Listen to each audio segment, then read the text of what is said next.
নির্বাচন নিয়ে বিভিন্ন ধোঁয়াশা তৈরি করা হচ্ছে।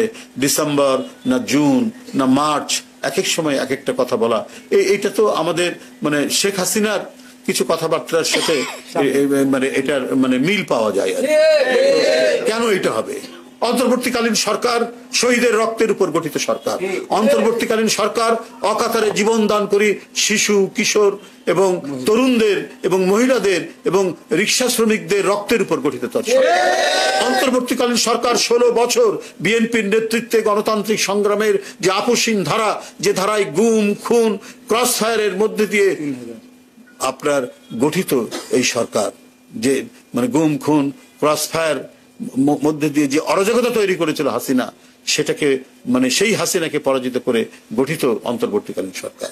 তো সেই সরকার জনগণের কাছে স্পষ্ট সুনির্দিষ্ট তারিখ দিয়ে বা মাসের কথা বলে তারা একটা নির্বাচনী প্রক্রিয়া আপনার তৈরি করবে।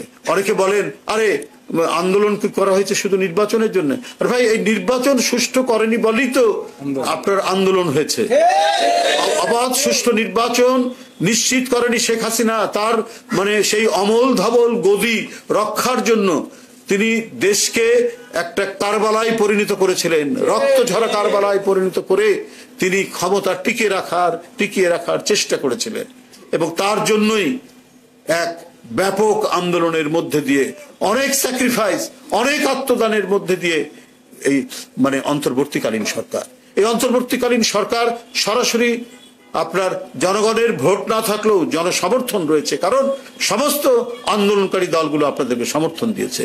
তো সেই যখন আন্দোলনকারী দলগুলো আপনার নির্বাচনের কথা বলছে যে আপনার শুধু নির্দিষ্ট সময় দিন এবং একটা নির্দিষ্ট সময়ের মধ্যে দিন যাতে এই নির্বাচনটা প্রলম্বিত না হয়, কিন্তু তখন বারবার কখনো আমরা ডিসেম্বর শুনে আবার কখনো শুনছি যে মার্চ, আবার এসে চলে যাচ্ছে জুন। এই ধরনের যে একটা পেন্ডুলামের মতো বক্তব্য দুলছে অন্তর্বর্তীকালীন সরকারের, এই দোলায়মান অবস্থা থেকে জাতিকে একটি সুনির্দিষ্ট তারিখ দিয়ে আশ্বস্ত করা দরকার।